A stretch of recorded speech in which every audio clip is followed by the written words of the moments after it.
स्वागत है आप सभी का नई कहानी में। मेरा नाम रचना है। अभी कुछ महीने पहले ही मेरे पिताजी की मौत हो गई थी। मेरे साथ सिर्फ मेरी माँ ही रहती थी और मेरी पढ़ाई पूरी हो चुकी थी। हम मिडिल क्लास लोग थे। मेरे पिताजी के इलाज में काफ़ी पैसा लग चुका था। उसके बाद भी वो ज़िंदा नहीं रह सके। पिताजी के मरने के बाद हमारे घर के हालात बहुत ज़्यादा ख़राब हो गए थे। मेरी मम्मी बीमार रहती थी। अब वो तो लोगों के घरों में काम नहीं कर सकती थी, इसलिए मुझे ही घर चलाने के लिए कुछ न कुछ तो करना ही था। समझ नहीं आ रहा था कि मैं क्या करूं। घर के हालात दिन ब दिन बिगड़ते जा रहे थे। मम्मी की दवाइयों के लिए भी पैसे चाहिए थे, मगर कुछ समझ नहीं आ रहा था। फिर हालात से मजबूर होकर मैंने बच्चों को ट्यूशन पढ़ाने का फ़ैसला कर लिया। हमारा इलाका छोटा होने की वजह से मुझे कहीं भी काम नहीं मिल रहा था जैसा मैं चाहती थी। मैं कोई ऐसा काम चाह रही थी जहाँ पर सिर्फ औरतें काम करती हों, मगर आसपास कोई भी ऐसा काम मौजूद नहीं था। ज़्यादातर मर्द ही हर जगह काम कर रहे होते थे और मेरी मम्मी मुझे नौकरी करवाने के सख्त खिलाफ थी। वो चाहती थी कि भले ही हम लोग भूखे मर जाएं, मगर मुझे घर से बाहर कदम निकालने की कोई ज़रूरत नहीं है। उनके कहने के मुताबिक मैं शांत तो बैठ गई थी, लेकिन घर के बिगड़ते हुए हालात और मम्मी को समय पर दवाइयाँ ना मिलना, इन सब ने मुझे और मेरी मम्मी को बहुत परेशान कर दिया था। हम लोगों की अब धीरे धीरे भूखा रहने की नौबत आ गई थी। पिताजी क्या मरे, हमारी ज़िंदगी से चैन और सुकून ही छिन गया था। हमारे इलाके के लोग भी हमारी ही तरह गरीब थे। मैं चाहती थी कि मैं आसपास के बच्चों को ट्यूशन पढ़ाया करूं, मगर मुझे इतनी उम्मीद थी कि मेरे मोहल्ले के लोग मुझे ट्यूशन की ज़्यादा फीस नहीं दे सकते थे और कम पैसों से मेरा गुजारा नहीं हो सकता, जबकि मेरे खर्चे भी ज़्यादा थे। फिर मेरी फ्रेंड ने मुझे एडवाइस दी कि क्यों ना मैं होम ट्यूशन दिया करूं। जब मैं अपने घर से निकलकर दूसरों के घर बच्चों को पढ़ाने जाया करूंगी तो मुझे ज़्यादा पैसे मिला करेंगे। आजकल के हालात की वजह से ज़्यादातर पेरेंट्स अपने बच्चों को घर पर ही रखना बेहतर समझते हैं, इसलिए वो लोग किसी भी टीचर को घर आने के ज़्यादा पैसे भी दे देते हैं। मैंने इस बारे में और जानकारी निकाली तो सब लोगों ने मुझे यही एडवाइस दी कि घर जाकर पढ़ाना ही मेरे लिए बेहतर रहेगा और इस काम के मुझे पैसे भी ज़्यादा मिला करेंगे। मैं तो इस काम को करने के लिए तैयार थी, मगर मेरी मम्मी मुझे घर से निकलने ही नहीं दिया करती थी। बड़ी मुश्किल से मैंने उनको इस काम के लिए तैयार किया था, क्योंकि अब हम लोगों के लिए खाने के लाले पड़ गए थे, इसलिए मुझे कुछ ना कुछ तो करना ही था। अब हार कर मेरी मम्मी भी मेरी बात मान गई थी। मैंने 2 जगह अपने जानने वालों से बात की कि अगर किसी को होम ट्यूशन की ज़रूरत है तो वो मुझसे कांटेक्ट करे। जल्दी ही मुझे इस बात का जवाब मिला जब मुझे एक अच्छे खाते पीते घर से ट्यूशन की ऑफ़र आ गई। शुरू में मुझे पता नहीं था कि मुझे क्या क्या चीज़ उनके सामने शर्त के तौर पर रखनी है। मैंने तो सिर्फ लोगों से इतना ही कहा था कि मैं अपने घर की अकेले ही कमाने वाली हूँ और ये काम मैं सिर्फ मजबूरी में ही कर रही हूँ, क्योंकि मेरे पिताजी की भी अभी अभी डेथ हुई है। मुझे पैसों की बहुत ज़रूरत है, मगर मैं उनके बच्चों को बहुत अच्छा पढ़ाऊँगी। मुझसे अच्छी टीचर उन्हें कहीं मिल ही नहीं सकती। शायद यही मेरी गलती थी कि मैंने अपनी कमज़ोरी लोगों को बताना शुरू कर दी थी। मेरी नौकरी शुरू हो चुकी थी। मैं दोपहर के 2 बजे से शाम 8 बजे तक बच्चों को घर घर जाकर पढ़ाती थी। मेरे पास एक एक घंटे के 5 घरों के ट्यूशन लग रहे थे। इनमें से एक बच्चा जिसको मैं 7 बजे से लेकर रात के 8 बजे तक पढ़ाती थी, उसका नाम केतन था। शुरू में तो केतन मुझसे काफ़ी अजीब तरीके से बात करता था। उस घर में सिर्फ एक औरत थी, वो केतन की मम्मी थी और वो एक ही लड़का था। वैसे तो केतन काफ़ी खुश मिजाज था। वो अपने माता पिता का इकलौता बेटा था। उन माँ बेटे के अलावा घर में कोई भी नहीं रहता था। केतन की उम्र 14 साल थी और वो 5वीं कक्षा में पढ़ता था। उसकी मम्मी ने मुझे बताया था कि केतन उनका सबसे लाडला और इकलौता बेटा है। उसके डैड किसी बड़ी कंपनी में काम करते हैं, इसलिए उनका दूसरे शहरों में आना जाना लगा रहता है। मैंने सोचा था कि अच्छी बात है, ये परिवार काफ़ी अमीर है। यहाँ पर मुझे ट्यूशन की अच्छी खासी फीस भी मिल रही थी। केतन को पढ़ाते हुए अब मुझे 20 दिन गुजर गए थे। अचानक एक दिन मैंने देखा कि मैं जब भी केतन को होमवर्क देती हूँ तो उसके होमवर्क की कॉपी पर अजीब अजीब स्केच बने हुए होते थे। कुछ अजीब अजीब सी लाइन क्रिएट की गई होती थी। मुझे इन सब का मतलब तो कभी नहीं आया था, लेकिन मैं इनका मतलब जानना चाहती थी। मैंने सोचा कि शायद केतन फ्री टाइम में ये काम करता होगा, लेकिन एक दिन अचानक मैंने उसकी एक कॉपी पर अजीब अजीब सी शक्ल भी बनी हुई देखी थी। ये बात जब मैंने उसकी मम्मी को बताई तो उन्होंने कहा कि उनके बेटे का इंटरेस्ट आर्टिस्ट बनने में है। वह एक आर्टिस्ट बनना चाहता है, लेकिन उसकी मम्मी ये चाहती है कि उनका बेटा हायर एजुकेशन हासिल करे ताकि बाद में आगे चलकर फैसला करे कि उसे किस तरह का बिजनेस करना है। मैंने उनसे कहा कि आपकी सोच तो बहुत अच्छी है, मगर मेरा मानना है कि बच्चों को जिस चीज़ में इंटरेस्ट हो उसे वही करने देना चाहिए। अगर वो एक आर्टिस्ट बनना चाहता है तो आपको उसे सपोर्ट करना चाहिए। मेरी ये बात सुनकर केतन की मम्मी ने कहा कि जितना मैंने तुमसे कहा है तुम भी बस उतना ही करो। ना जाने क्यों उन्हें मेरा ऐसा कहने पर गुस्सा आ गया था और उन्होंने मुझसे कहा कि तुम केतन को आगे से मना करो कि वो इस तरह की चीज़ों से दूर रहा करे। अचानक केतन की मम्मी के शब्दों में मुझे गुस्सा और कड़वाहट दिखाई देने लगी थी। हालांकि वो काफ़ी अच्छे बिहेवियर की औरत थी, मगर ना जाने क्यों उन्हें आज इतना गुस्सा कैसे आ गया था। फिलहाल मैंने उनकी बात पर ज़्यादा ध्यान नहीं दिया था और केतन को समझाया था कि तुम फिलहाल इंटर तक अपनी स्टडी को पूरा करो, उसके बाद देखते हैं कि तुम्हें क्या बनना है। अभी तुम्हें सिर्फ पढ़ाई पर ध्यान देना चाहिए। केतन ज़्यादा नहीं बोलता था। शायद वो अपने आप से बढ़कर किसी चीज़ को नहीं चाहता था और ना ही ज़्यादा किसी से बोलना पसंद करता था। शायद ये उसकी आदत थी। उस दिन के बाद मुझे कॉपी या बुक पर ऐसी कोई लाइन या ऐसी कोई चीज़ नज़र नहीं आई थी। वो मंडे का दिन था जब मैं अपने घर जाने के लिए निकल रही थी। अचानक मुझे ऐसा महसूस हुआ जैसे मुझे किसी ने पीछे से आवाज़ दी है, लेकिन मैंने जैसे ही पीछे पलट कर देखा तो पीछे कोई भी नहीं था। मगर ये आवाज़ तो मुझे किसी बच्चे की लग रही थी। ऐसा लगा जैसे मुझे केतन ने आवाज़ दी हो, जिसको मैं रोज़ पढ़ाने आती थी। अगले दिन मैं जैसे ही केतन के घर उसको ट्यूशन पढ़ाने के लिए आई तो ये देखकर हैरान रह गई कि केतन को कल रात से तेज़ बुखार है। उसकी मम्मी ने मुझे बताया कि उनके बेटे की तबीयत ठीक नहीं है, उसे कल रात से तेज़ बुखार आ रहा है, आज वो ट्यूशन नहीं पढ़ेगा। मैंने उसकी मम्मी से कहा कि मैं उसे एक बार मिलकर उसकी तबीयत के बारे में पूछ लेती हूँ। ये कहते हुए मैं उसके कमरे की तरफ जाने लगी तो उसकी मम्मी ने बहुत से अजीब अंदाज में मुझे जवाब देकर रोक लिया। कहने लगी कि वो सो रहा है और तुम कल को भी मत आना, 2 दिन बाद आकर इसे पढ़ा लेना। वैसे तो मुझे केतन की मम्मी का बिहेवियर बहुत अजीब लगा था, लेकिन मैं खामोशी से उसके घर से निकल आई थी और सोच रही थी कि कल तक तो केतन की तबीयत बिल्कुल ठीक थी। शायद मौसम की वजह से उसकी तबीयत खराब हो गई होगी, तभी तो वो इतना कमज़ोर है, लेकिन है बहुत प्यारा। मैं घर आई तो उसकी मम्मी को खांसता हुआ देखकर मुझे याद आया कि मैं उनके लिए दवाइयाँ लाना तो भूल ही गई। मैं घर के दरवाजे से ही मेडिकल स्टोर के लिए निकल गई थी। मैं जैसे ही मेडिकल स्टोर से दवाई लेकर उतरने लगी, अचानक मेरा पैर मुड़ा और मुझसे खुद पर कंट्रोल ना हो सका और मैं मेडिकल स्टोर की सीढ़ियों से गिर गई। मैंने सर उठाकर देखा तो मुझे हैरानी हुई, क्योंकि सामने केतन की मम्मी खड़ी हुई थी, जिनके बेटे को मैं ट्यूशन पढ़ाती थी। ये औरत तो काफ़ी अमीर घर से थी, तो फिर इस मेडिकल स्टोर से दवाई क्यों ले रही थी? क्योंकि जिस स्टोर पर मैं दवाई लेने के लिए आई थी ये एक मामूली सा मेडिकल स्टोर था। मैं केतन की मम्मी से पूछे बिना नहीं रह सकी। मैंने उनसे सवाल कर ही लिया कि आप यहाँ पर सब कुछ ठीक तो है ना? मगर शायद उनको मेरा सवाल करना बुरा लगा था।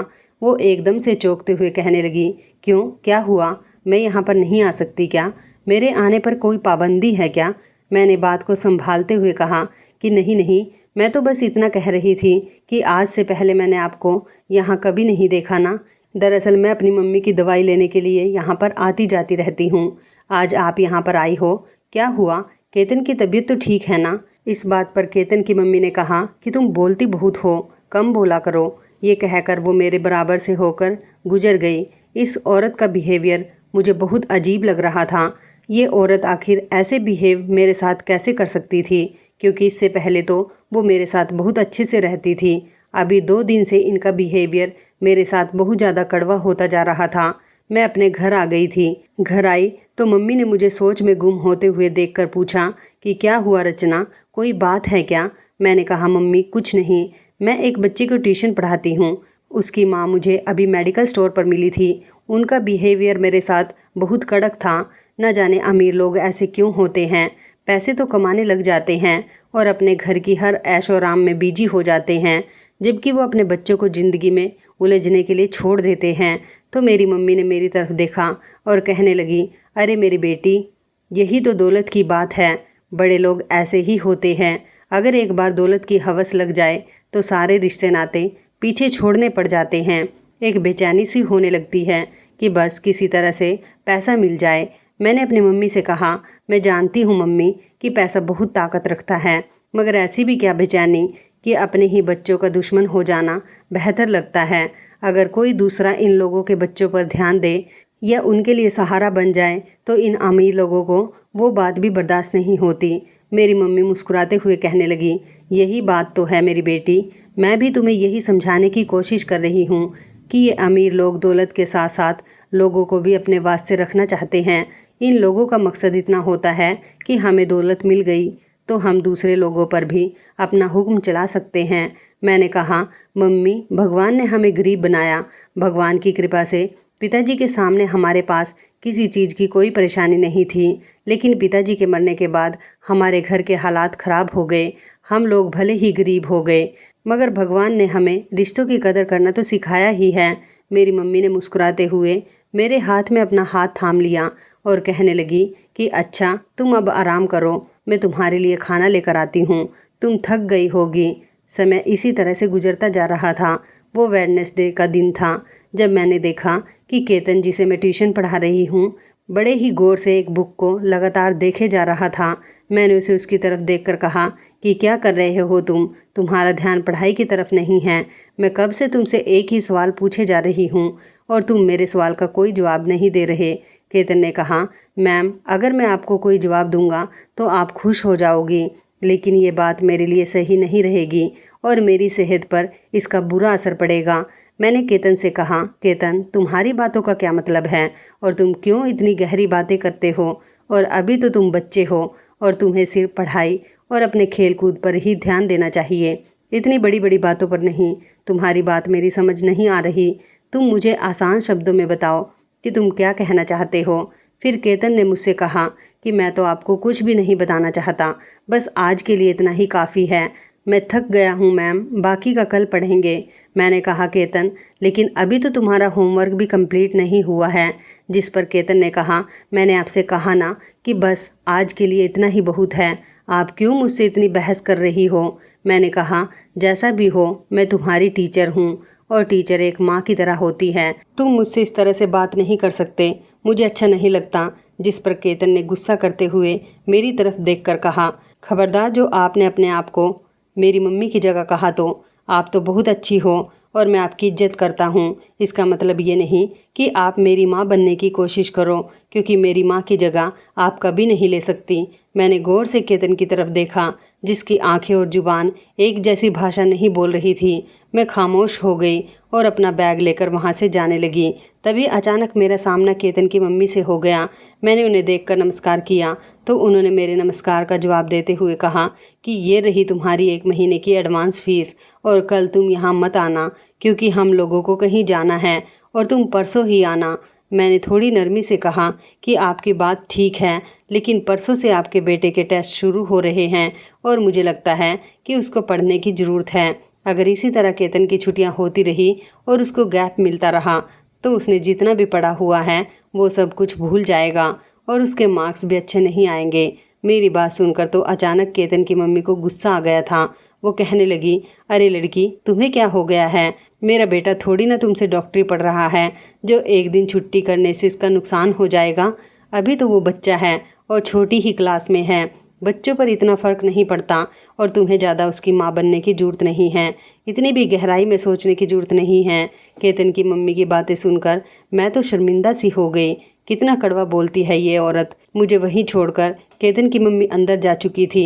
सारे रास्ते मैंने यही सोचते हुए अपना दिल पक्का कर लिया कि आइंदा मैं कभी भी अमीर लोगों के किसी मैटर में नहीं बोलूँगी। अगर केतन फेल होता है तो हो जाए, मगर मुझे इस बात का अफसोस रहेगा कि केतन काफ़ी इंटेलिजेंट है और उस पर थोड़ा सा ध्यान देने से कामयाबी हासिल हो सकती थी, लेकिन उसकी माँ ही ऐसा नहीं चाहती तो मेरे लाख कोशिश करने के बावजूद भी कुछ नहीं हो सकता था। मैं आगे की तरफ बढ़ने लगी थी जब अचानक मुझे फिर से महसूस हुआ कि किसी ने मुझे आवाज़ लगाई है। मैं रिक्शे में बैठने जा रही थी। अचानक मुझे फिर से महसूस हुआ कि मुझे दोबारा से किसी ने पुकारा है। इस पुकार से मेरा दम घुटता हुआ महसूस होता था। मैंने रिक्शा रुकवाया और पीछे पलट कर देखा इधर उधर दाएं बाएं सब तरफ देखा, मगर मुझे कोई भी ऐसा आवाज़ लगाता हुआ इंसान महसूस नहीं हुआ था। पता नहीं क्यों मुझे बार बार ऐसा ही लग रहा था जैसे मुझे कोई पुकार रहा है, और ऐसा सिर्फ उस समय ही होता था जब मैं केतन के घर से ट्यूशन पढ़ाकर निकल रही होती थी। शायद मेरी मम्मी मेरा घर पर इंतज़ार कर रही होती थी, क्योंकि इस समय मुझे रात के 8 बज जाते थे। इसलिए मुझे ऐसा लगता था, लेकिन मेरा दिल इस बात से बेफिक्र नहीं हुआ कि ये सब सिर्फ मेरा वहम है। ज़िंदगी इसी तरह से चल रही थी कि अचानक मेरी ज़िंदगी में एक बड़ा सा तूफ़ान आ गया। मैंने तो कभी सोचा भी नहीं था कि मेरी ज़िंदगी में कभी ऐसा समय भी आ सकता है। अगले दिन जब मैं केतन को पढ़ाने के लिए उसके घर गई तो वहाँ पर एक आदमी को बैठा हुआ देखकर मुझे बड़ी हैरानी हुई। वो आदमी मुझे बड़ी अजीब सी नज़रों से देख रहा था। मैंने अपना दुपट्टा ठीक किया क्योंकि मुझे बहुत अजीब लग रहा था। इस आदमी की आंखों से ही ऐसा लग रहा था कि ये कोई सही आदमी नहीं है। मैंने आज से पहले कभी इस आदमी को इस घर में नहीं देखा था। न जाने ये कौन था। मुझे सोच विचार में देखकर केतन ने मुझसे कहा, मैम ये मेरे फादर हैं, ज़्यादातर दूसरे शहरों में काम के सिलसिले में जाते रहते हैं। ये सुनकर मुझे कुछ सुकून मिला था, वरना मैं तो डर ही गई थी कि ना जाने ये कौन इंसान है जो इस समय घर में मौजूद है और जितनी बेफिक्री से ये यहाँ पर बैठा हुआ था। मेरी जगह कोई और होता तो उसे भी मेरी तरह शक होने लगता। फिलहाल वो लोग वहाँ बैठे हुए थे। मैं केतन से बैग लाने को कहकर दूसरे कमरे में चली गई। मुझे इस घर में केतन को ट्यूशन पढ़ाते हुए 3 महीने हो गए थे, इसलिए मैं अच्छी तरह से जानती थी कि वो लोग अगर लिविंग रूम में बैठे हैं तो मैं किसी दूसरे कमरे में जाकर पढ़ा सकती हूँ। मैं केतन को ट्यूशन पढ़ा रही थी जब अचानक वो आदमी कमरे में आकर बैठ गया। मुझे उसका बैठना बहुत अजीब लगा था। उसने मुझे हेलो कहा, जिसे मैंने नरमी से जवाब दिया था। उस आदमी ने कहा कि मेरा बेटा आपको तंग तो नहीं करता। मैंने उसका प्रोग्रेस रिपोर्ट देखा है, उसके मार्क्स तो बहुत अच्छे आए हैं। आप सच में मेरे बच्चे को बहुत अच्छा पढ़ा रही हैं। आपको फ़ीस के पैसे देने पर हमारे पैसे कामयाब हो रहे हैं। मैंने उस आदमी की बात पर जवाब देते हुए कहा, जी आप ठीक कह रहे हैं, मैं पैसे ही इस बात के लेती हूँ। उसने बहुत गहरी नज़रों से मुझे देखा, जो कि मैं पहचान गई थी। इतनी ही देर में केतन की मम्मी कमरे के अंदर आ गई। उन्होंने अपने पति से बातें की और फिर वो अपने पति को कमरे में लेकर चली गई। मुझे इन लोगों की हरकतें समझ नहीं आती थी। पता नहीं ये लोग खुद को क्या समझते हैं। मैं और केतन बैठे हुए अभी पढ़ाई कर रहे थे जब दोबारा वो आदमी उस कमरे में आया और कहने लगा कि टीचर, अगर आपको किसी चीज़ की ज़रूरत हो तो आप बेझिझक मुझे बता सकती हो। मैंने मुस्कुराते हुए कहा कि नहीं, मुझे किसी चीज़ की ज़रूरत नहीं है, मगर आप इस कमरे से चले जाओगे तो मेरे लिए केतन को पढ़ाने में आसानी हो जाएगी। मेरी बात सुनकर अचानक उस आदमी के चेहरे का रंग बदल गया था। शायद मेरी बात उसे बुरी लगी थी, मगर मैं क्या करती। मुझे पढ़ाने में डिस्टर्बेंस हो रहा था, लेकिन फिर भी वो खामोशी से मेरी बात पर खुद को कंट्रोल कर गया, क्योंकि मैं मजबूर थी। मैं अपनी इज्जत की हिफाजत करना अच्छी तरह से जानती थी। मैं अभी उस दरवाजे की तरफ देख रही थी जहाँ से केतन के पापा चले गए थे। तभी अचानक मुझे वही पुकार सुनाई दी जो मैं इससे पहले भी 2-3 बार सुन चुकी थी। मैंने पलट कर देखा तो मेरी चीख निकलते निकलते रह गई। वो बच्चा जिसे मैं ट्यूशन पढ़ा रही थी, वो इस अंदाज में मुझे आवाज़ लगा रहा था, जबकि मुझे केतन से डर लगने लगा था। मैंने केतन से कहा कि तुम्हें क्या हो गया है? मैं तो तुम्हारे सामने ही बैठी हुई हूँ, आखिर तुम मुझे क्यों पुकार रहे हो? तो केतन कहने लगा, मैं आपको इसलिए पुकार रहा हूँ क्योंकि आप मेरी हेल्प। इससे आगे केतन कुछ बोलने ही वाला था, तभी अचानक कमरे के अंदर उसकी मम्मी आ गई और केतन अपनी बात बोलते बोलते खामोश हो गया था। मैंने यह बात तो अच्छी तरह से नोटिस कर ली थी कि वो अपनी मम्मी के आने से खामोश हो गया है। मैं चाहकर भी उससे ये नहीं पूछ सकी कि तुम मुझसे क्या कहना चाह रहे हो। केतन की मम्मी मेरी तरफ देखते हुए कहने लगी कि प्लीज़ टीचर, बुरा मत मानना, मैं और मेरे पति अपने बेटे के साथ टाइम स्पेंड करना चाहते हैं। मेरे पति काफ़ी टाइम बाद घर वापस आए हैं, इसलिए आप कल आ सकती हैं। आज के लिए इतना ही बहुत है। मैं भी दिमागी तौर पर बहुत डिस्टर्ब हो चुकी थी, इसलिए जल्दी जल्दी केतन के घर से निकलना चाहती थी, मगर घर से निकलते ही मुझे फिर से वही पुकार महसूस हुई। मैंने इस बार पीछे पलट कर देखा तो मुझे यकीन हो गया था कि ज़रूर दाल में कुछ तो काला है, क्योंकि केतन जिसे मैं ट्यूशन पढ़ाती थी वो अपने घर की छत पर खड़ा हुआ मुझे देख रहा था। मैं समझ गई कि मुझे हर बार कोई और नहीं पुकारता, बल्कि केतन ही पुकारा करता है। मैंने इस बात का फैसला कर लिया था कि मैं कल हर हाल में इस पुकार का मकसद जानकर ही रहूंगी। मगर ये बात मुझे केतन की मम्मी से छुपानी थी, क्योंकि केतन की मम्मी के सामने केतन बहुत खामोश खामोश सा रहता था। शायद पिता की दूरी की वजह से वो ऐसा हो गया था, वो ऐसा हो गया है। ऐसा ही हो सकता है क्योंकि आज मैंने उसे अपने पिता के साथ मुस्कुराते हुए भी देखा था, जबकि वो बच्चा ज़्यादा सीरियस रहता है। शायद उसकी माँ उसके पिता के पीछे उसके साथ बहुत सख्त बिहेव करती हो। फिर मेरे दिमाग में ये भी ख्याल आने लगा कि ऐसा भी हो सकता है कि वो औरत केतन की सगी माँ नहीं बल्कि सौतेली माँ भी हो सकती है।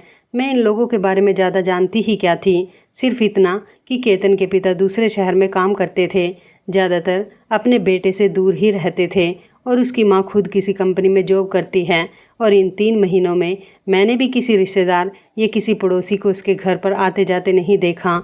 मैं ही थी जो उनके घर के बेटे को पढ़ाने के लिए जाती थी। अपने अलावा मैंने इस घर में किसी को भी नहीं देखा था। कभी कभी मुझे एहसास होता है कि शायद ये सारे अमीर लोग एक जैसे ही होते हैं, खुद में बिजी रहते हैं, अपने बच्चों पर कभी ध्यान ही नहीं देते। शायद ये अमीर लोग एक दूसरे से दूरी बनाकर रहना ही पसंद करते हैं। कितने सारे सवाल मेरे दिमाग में घूम रहे थे, सिर्फ और सिर्फ एक पुकार की वजह से। मैं समझ ही नहीं सकी थी कि अगर मैं इन लोगों के बारे में कुछ जान भी लेती या इस पुकार का मतलब समझ भी लेती तो ज़्यादा से ज़्यादा क्या कर लेती। मुझे अब अगले दिन का इंतज़ार करना था, वो भी अगर मुझे मौका मिलता तो मैं केतन से इस बारे में कोई बात करती, क्योंकि मैं जब भी केतन से कोई बात करने की कोशिश करती थी तो उसकी मम्मी पहले ही कमरे में आ जाया करती थी। उसकी मम्मी हमेशा अपने बेटे के सिर पर सवार रहती थी। उनको ऐसा लगता था कि उनका बेटा मुझे कुछ बताना चाहता है, इसलिए वो ज़्यादा से ज़्यादा हम पर नज़र रखती थी। मैंने सोच लिया था कि ये सब कुछ आसान नहीं होगा। ऐसा भी हो सकता है कि केतन किसी मुश्किल में हो और मुझसे हेल्प लेने की कोशिश कर रहा हो। मैं अपने दिमाग से न जाने कैसी कैसी बातें बना रही थी और अपने दिमाग में न जाने कैसे कैसे प्लान क्रिएट कर रही थी। ये और हकीकत क्या है, ये बात तो मैं भूल ही गई थी, क्योंकि जैसा होता है वैसा दिखता नहीं है और जैसा दिखता है वैसा होता नहीं है। मगर केतन के साथ मैं दिल से अटैच हो गई थी। मुझे एहसास हो रहा था कि वो किसी बड़ी परेशानी में उलझा हुआ है और उसे मेरी मदद की ज़रूरत है, मगर पता नहीं उसकी परेशानी क्या हो सकती है, इस बात का मुझे एहसास नहीं था। अगले दिन मैं टाइम से पहले ही उसके घर चली गई थी और अपने बाकी के स्टूडेंट को भी मैंने जल्दी जल्दी पढ़ा लिया था। मैं जब केतन के घर गई तो मुझे खुशी महसूस हुई थी, क्योंकि वो आज अपने घर पर बिल्कुल अकेला था। उसके मम्मी पापा घर से बाहर शॉपिंग करने के लिए गए हुए थे। मैंने तसल्ली कर ली कि घर में केतन के अलावा कोई भी नहीं है और नौकरानी मुझे देखकर चली गई। तो मैं जल्दी से केतन के पास गई और मैंने उसे कहा कि तुम अब मुझे जल्दी से सच सच बताओ कि तुम मेरे यहाँ से निकलते समय मुझे इस तरह नर्म आवाज़ में क्यों पुकारते हो, और अगर तुमने मुझसे झूठ बोला तो जब तुम्हारी मम्मी यहाँ आएंगी तो मैं उनसे तुम्हारी शिकायत लगाऊंगी। मैं उन्हें बताऊंगी कि तुम किस तरह मुझे मेरे पीछे से आवाज़ देकर पुकारते हो। इस समय बातें करते हुए मैंने केतन के चेहरे को गौर से देखा था।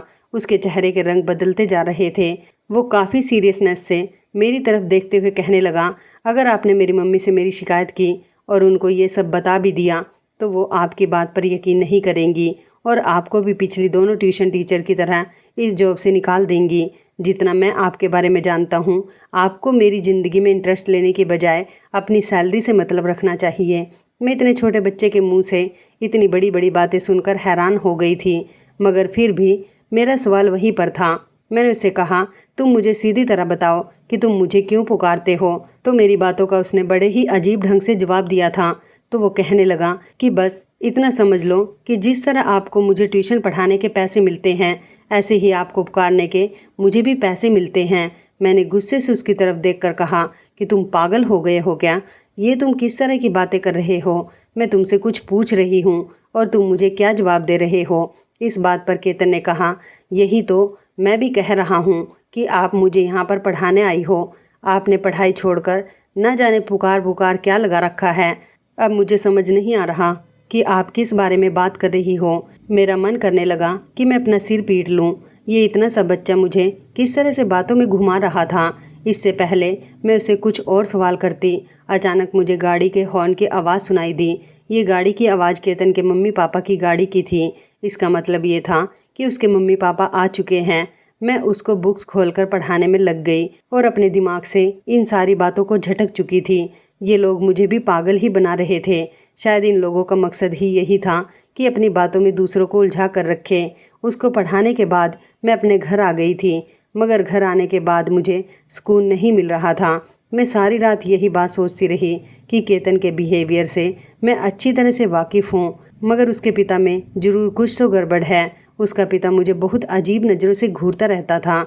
उसकी नज़रें मुझे चुभ रही थी। मेरा शक उस समय सही साबित हुआ जब मैं अपनी सैलरी लेने के लिए अगले दिन केतन के घर गई, तो उसकी मम्मी की जगह मैं केतन के पापा को देखकर घबरा गई। लेकिन उसके पापा के एक्सप्रेशन देखकर मैं हैरान रह गई। फिलहाल मुझे उस समय काम था। मेरी मम्मी की तबीयत खराब हो गई थी, जिसके लिए मुझे सैलरी चाहिए थी। मैंने यही बात केतन के पापा से कह दी। अभी मैं अपनी बात पूरी करने ही जा रही थी कि अचानक ही मेरे मुंह पर किसी ने रुमाल रख दिया और मैं अपने होश खो बैठी। जब मैं होश में आई तो ये देखकर मेरे होश उड़ गए थे कि मेरे तो हाथ पैर बंधे हुए थे। अपने हाथ पैर बंधे हुए देखकर मैं बहुत ज़्यादा घबरा गई थी। लेकिन इस घर को पहचानते ही मुझे यकीन हो गया था कि मैं ज़रूर किसी बड़ी मुसीबत में फंस चुकी हूँ और इन लोगों की साजिश का शिकार हो चुकी हूँ, क्योंकि ये किसी और का नहीं बल्कि केतन का ही घर था। इसका मतलब ये था कि इसके घर वालों ने मुझे कैद कर लिया था। मगर क्यों? आखिर ये लोग मेरे साथ क्या करना चाहते थे? मेरी कमर में दर्द होने की वजह से मुझे एहसास हुआ कि मैं काफ़ी देर से एक ही जगह पर बंधी हुई हूँ। पता नहीं मेरी मम्मी क्या कर रही होंगी।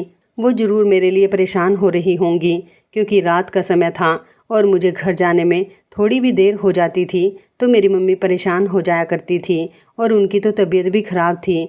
मैंने मम्मी का ख्याल दिमाग में लाते हुए हाथ पैर मारना शुरू कर दिए। तभी अचानक दरवाज़ा खुला और आने वाले इंसान को देखकर मैं हैरान हो गई थी, क्योंकि ये कोई और नहीं बल्कि केतन ही था। मेरे मुंह पर पट्टी बंधी हुई थी। मैं किसी तरह की आवाज़ नहीं कर सकती थी, मगर आज वो 14 साल का बच्चा मुझे ना जाने क्यों बहुत बुरा लग रहा था। उसकी आंखें और उसकी चाल, उसके देखने का नज़रिया मुझे बहुत कुछ दिखा रहा था। अगर मैं हिम्मत हार जाती तो मेरा बहुत बड़ा नुकसान हो जाता। मैंने हाथ पैर मारना शुरू किया तो वो मुस्कुराता हुआ मेरे सामने बैठा और मेरे मुंह से टेप हटा दिया। मैंने एक ही सांस में कहा कि तुमने मुझे यहाँ पर कैद करके क्यों रखा हुआ है? आखिर तुम्हें क्या परेशानी है? जाने दो मुझे। मेरी मम्मी मेरे लिए परेशान हो रही होंगी। मेरी बात सुनकर वो अजीब से अंदाज में हंसने लगा और कहने लगा, अरे टीचर जी, इतनी भी क्या जल्दी है? आज तो मुझे आपसे फुर्सत से बात करने का मौका मिला है। उसने मेरे चेहरे पर हाथ फेरना चाहा तो मैंने अपने चेहरे को दूसरी तरफ पलट लिया। उसकी कोशिश नाकाम हो गई। उसके बोलने का अंदाज मुझे बहुत बुरा लगा, इसलिए नहीं कि उसने मुझे कैद किया हुआ था, बल्कि इसलिए कि वो ट्यूशन पढ़ते टाइम तो बहुत तमीज़ दिखाया करता था। वो बदतमीज़ और अकड़ू जरूर था, मगर मेरे साथ बात बहुत अच्छे तरीके से करता था और अपने शब्दों का चुनाव भी अच्छी तरह से कर लिया करता था। सीरियस होकर बात करना उसकी पर्सनैलिटी का खास स्टाइल था। लेकिन उस समय तो हर चीज़ बिल्कुल सही लगती थी। वो मेरे सामने एक बड़े आदमी की तरह खड़ा हुआ था। मैंने हालात को समझते हुए उससे कहा कि तुम क्या चाहते हो और तुमने क्या हरकत की है? मैं तुम्हारी टीचर हूँ और तुम्हारी माँ की जगह हूँ। मेरी बात सुनकर वो तालियां बजाने लगा और ज़ोर ज़ोर से पागलों की तरह हंसते हुए कहने लगा, टीचर जी, आपने क्या मम्मी मम्मी लगा रखा है? मैं तो अपनी माँ को माँ नहीं मानता और आप मेरी माँ बनने चली हो। आपको यहाँ पर कैद करके किस लिए रखा गया है, ये आपको अभी थोड़ी देर में पता चल जाएगा। मेरा मन करने लगा कि यहाँ पर कोई मेरी मदद के लिए आ जाए। न जाने ये सब मेरे साथ क्या हो रहा था। इस सब के बारे में तो मैंने कभी सोचा भी नहीं था। मैं अपने दिल ही दिल में ये सब कुछ सोच रही थी और भगवान से मदद की भीख मांग रही थी। काफ़ी देर के बाद दरवाज़ा खुला और आने वाले इंसान को देखकर मुझे लगा कि अब हालात मेरे हाथ से निकल चुके हैं। इस बच्चे का पिता भी मुझे इसी के रंग ढंग में घूर रहा था। एक तो मैं इस हालात के लिए तैयार नहीं थी और दूसरा ये सब जो मेरे साथ करने वाले थे, इसे भी मैं अच्छी तरह से जानती थी। न जाने क्या था जो मुझे हिम्मत बांधने और उम्मीद कायम रखने पर मजबूर कर रहा था। केतन के पिता के आगे भी मैं हाथ जोड़ने लगी और उनसे कहा कि प्लीज़ मुझे यहाँ से जाने दो। आपने मुझे यहाँ पर कैद करके क्यों रखा है? तो उन्होंने भी यही कहा था कि तुम्हें जल्दी ही पता चल जाएगा। ये बात कहकर वो दोनों बाप बेटे चलते हुए कमरे से निकल गए थे।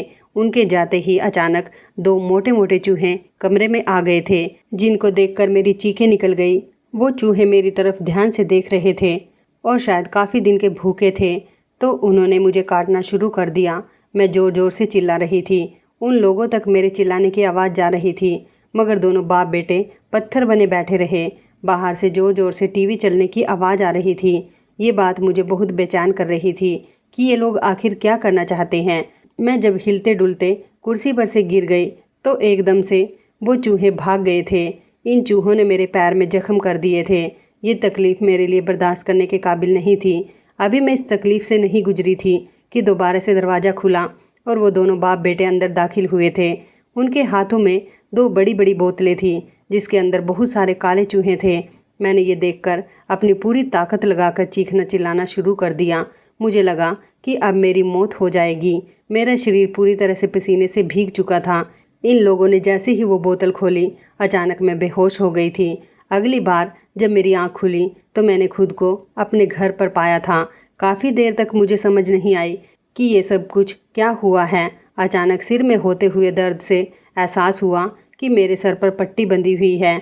मैंने आंखें खोलकर देखा तो सामने मेरी मम्मी बैठी हुई थी और उनके बिल्कुल बराबर में एक औरत जो कि केतन की मम्मी थी, उस जालिम इंसान की पत्नी और उस जालिम बच्चे की माँ। उसे देखते ही मैं ज़ोर ज़ोर से चिल्लाने लगी, जबकि मेरी कंडीशन देखकर मेरी मम्मी और वो औरत दोनों ही परेशान हो गए।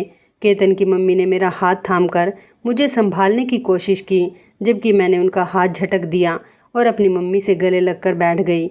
मुझे उस औरत से डर लग रहा था, जैसे यह औरत मुझ पर चूहे फेंक देगी। इस औरत ने मेरे सामने हाथ जोड़ते हुए कहा कि मैं बहुत शर्मिंदा हूँ। मेरे पति जो कि दिमागी मरीज हैं, मगर ना जाने क्यों उसको क्या परेशानी है कि ये लोगों को तकलीफ़ देकर बहुत ज़्यादा खुश होता है।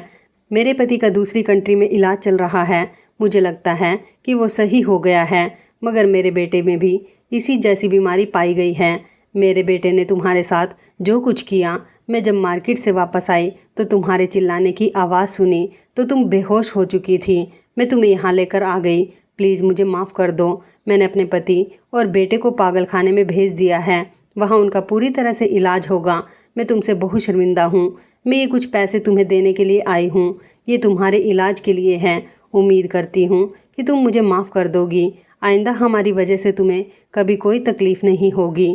केतन की मम्मी के जाने के बाद मैं काफ़ी देर तक डर से कांपती रही थी। कुछ समय तो इसी डर के एहसास में रही थी, मगर फिर धीरे धीरे ज़िंदगी की तरफ लौट आई थी। आज इस हादसे को पूरे 4 साल हो चुके हैं। मेरी शादी हो चुकी है, लेकिन आज भी मैं अगर किसी चूहे को देख लेती हूँ तो मैं वो हादसा नहीं भूल पाती। मगर मेरे साथ दोबारा ऐसा कभी कुछ नहीं हुआ, लेकिन जो हुआ वो मैंने सोचा भी नहीं था।